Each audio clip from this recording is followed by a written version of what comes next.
Welcome to our community. Susie Thomas with you this morning. We are welcoming from our friends at the United Way. We've got Lori Moline and Dan Moss and Taras Jones. Good morning to all of you. Good morning. Morning. Good morning. You've got a really cool program. Well, United Way always has cool programs going on, but this one we're going to be talking about Get Connected.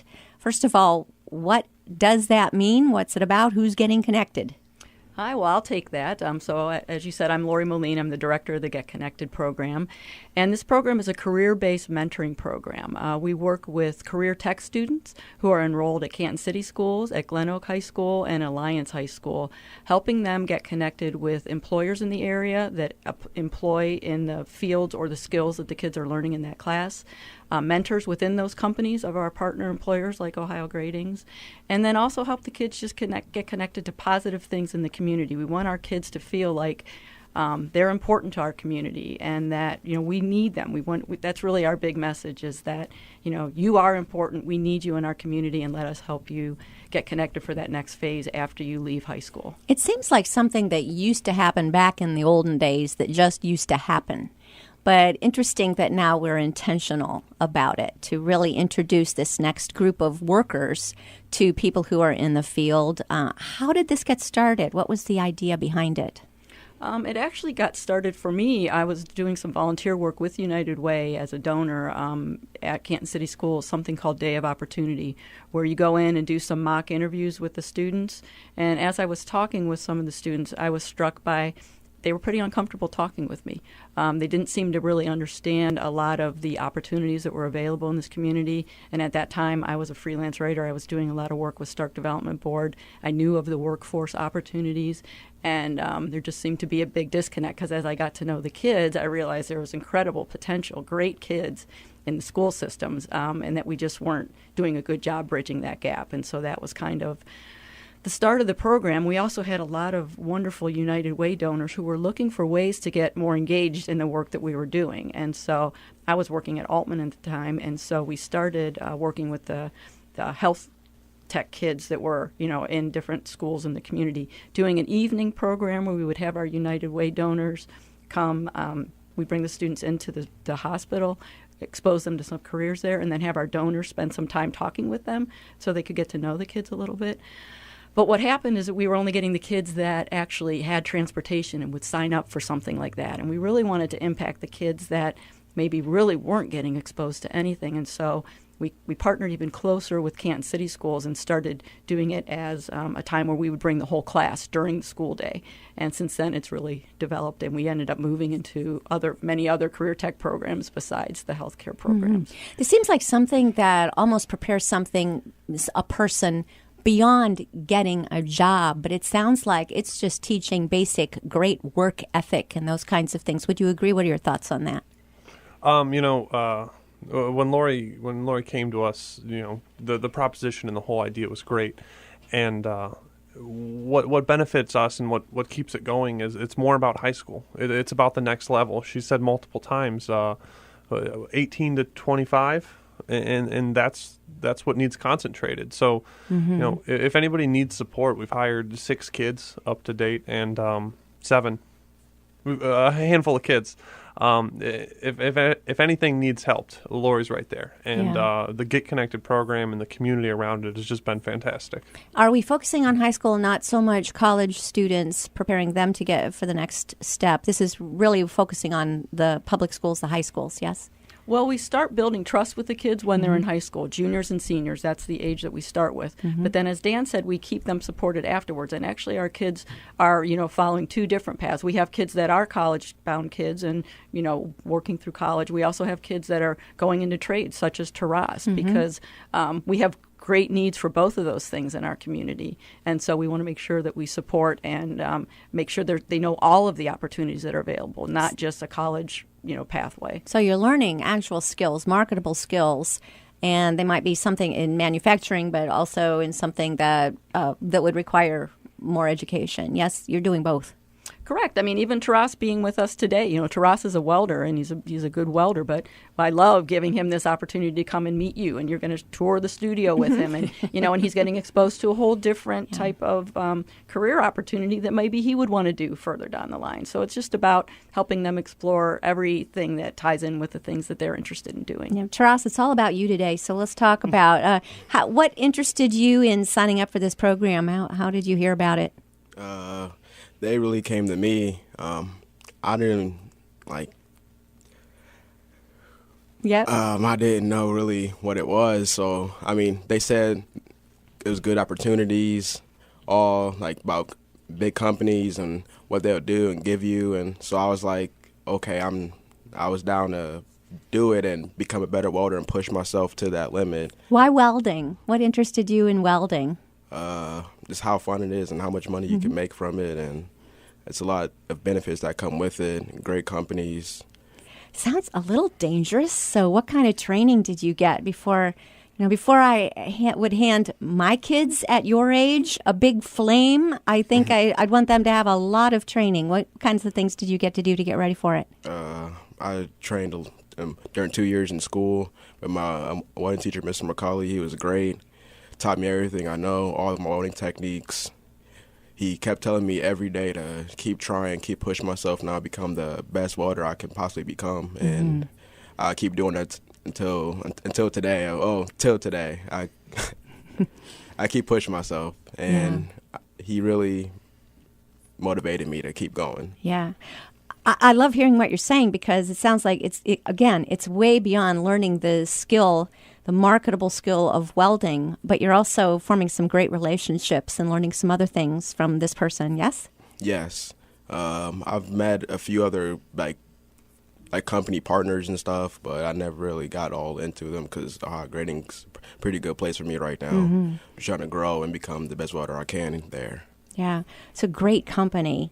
Are you out of school now, or have you graduated from high school? Yeah, I graduated from McKinley. Congratulations. And what are you looking forward to? How long do you expect to be doing this? What are you thinking of in the future? I want to do welding for as long as I can. If it's a better opportunity somewhere else or a different field, I would like to do it. But right now, welding's pretty good for me. Because you've really benefited from someone investing their time in you, do you feel any maybe a leaning towards helping someone younger than you come along as well and help mentor someone younger than you?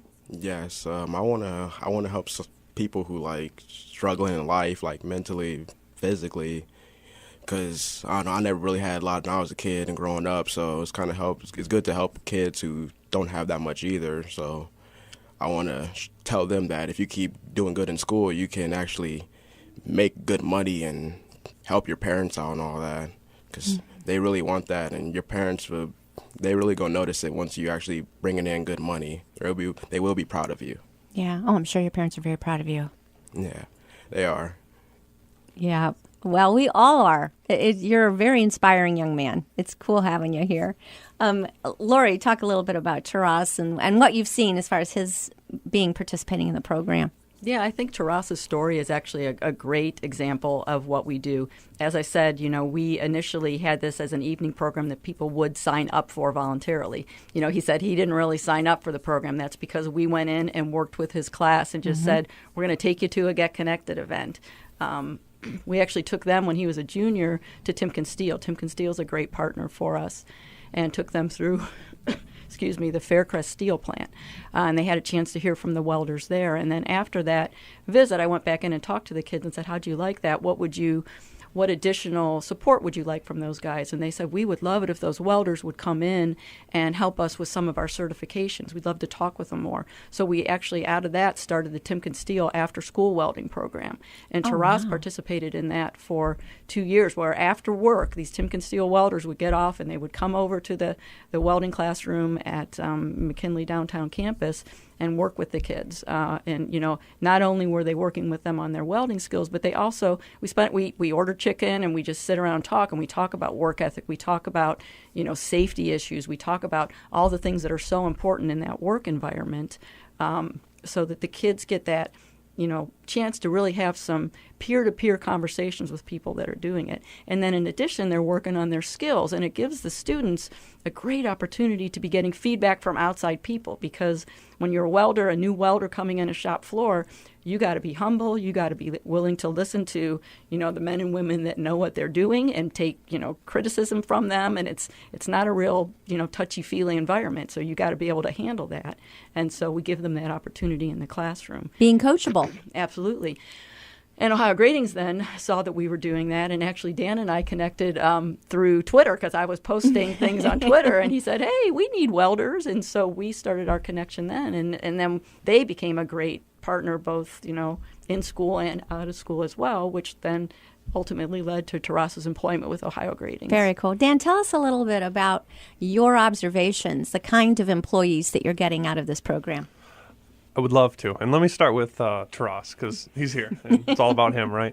How many times was I in that classroom? 4 or 5 times? Whether it was after school, whether it was during school, whether it was for the juniors or seniors. And it started with me just talking about the company. We're Ohio Gradings. We're family-owned, Canton-based. I'll spare you all of it. No, that's all right. We got time. Tell us all about it. This is the time for you to promote Ohio Gradings as well. We'll get there. We'll get there, I promise. And from that moment, I'm watching you, and not in a weird way, not in a Santa Claus way, but I know how attentive you are. Is your head up? Are you looking at me? Are you attentive? And some kids don't get it yet, but some kids do. And in every moment, I'm kind of putting things together. And first thing I remember about Taras here was we actually brought product into the class, and we brought in some welders, and we said practice on it. Our product's a little bit different than most welding, so if the kids can be prepared and have tricks to the trade, that's it. They can go. So Taras, he kind of hinted towards it. He he took it into the booth and he just went at it. We had 3 people there helping, and it wasn't really enough. We're growing with the partnership, and we're learning the best way to help them out. And Taras, didn't stop, didn't say, hey, I need help or I can't do this. He welded, and the welds looked bad, real bad.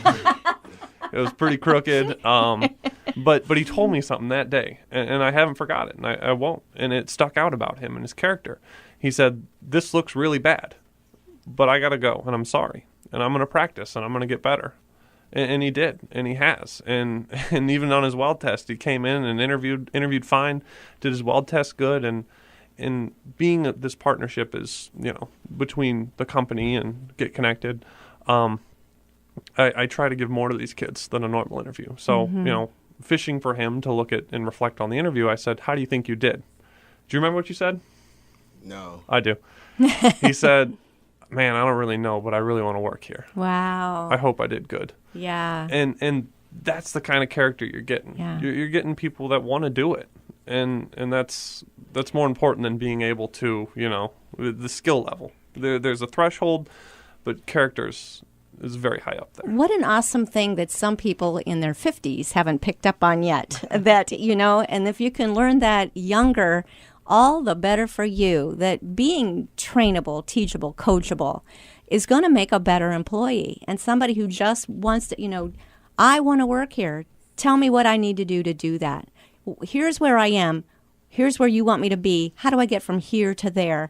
And to be willing to take direction like that you're almost looking more for that kind of a person than somebody who would come in as the world's best welder, yes? Mm-hmm. I mean, being moldable. Everything in my life goes back to football. And you want a player, you want a rookie that comes in and has all the talent in the world, but is willing to be coached, willing to learn the system and how things are done. Every company, every team is going to have a different way they do it. And obviously being young helps in the whole thing, but just having that open-mindedness, that blank slate to I'm going to do what needs to be done to be here. And Taras is one of the kids, and they all really just had great attitudes coming in. It's awesome. All right, we're going to be back with Lori, Dan, and Taras after these words. You're listening to Our Community.